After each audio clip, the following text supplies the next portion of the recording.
In today's video, I'm going to teach you how to turn highlighted text into a clickable hyperlink in your message editor.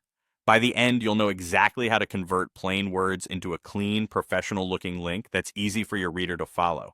Start by selecting the text you want to make clickable inside the message box. This is the text that will become your link, so choose something descriptive. Instead of pasting a long URL directly, pick a short phrase that clearly tells people where they'll go, like view the schedule or read the full guide. Make sure your cursor focus is inside the message box before you select the text, so the editor knows where to apply the formatting. Next, open the link tool. You can do this in two ways. If you prefer using the mouse, look for the chain link icon in the formatting toolbar just above the message field and click it. If you like keyboard shortcuts, press Command plus Shift plus U on a Mac or Control plus Shift plus U on Windows.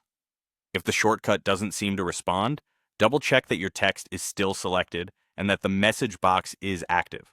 When the link dialog box appears, you'll see a field labeled link. Paste your URL into that field.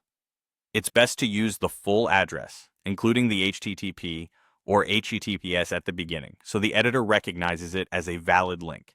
Take a quick moment to confirm there are no extra spaces before or after the URL and that you've copied the correct destination.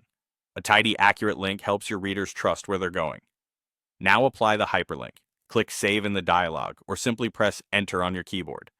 Your selected text should immediately change appearance, often gaining an underline or a color shift, indicating it's clickable.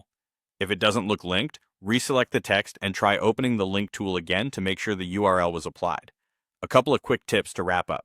If you ever need to update the link, use the same link tool to edit the URL while the link text is selected.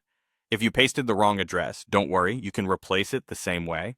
And before you send or publish your message, it's a good habit to preview or hover over the link to confirm it points to the right place. That's it. You've transformed plain text into a clear, clickable hyperlink using the toolbar or a shortcut, added the URL in the dialog, and saved it with a single click or the Enter key.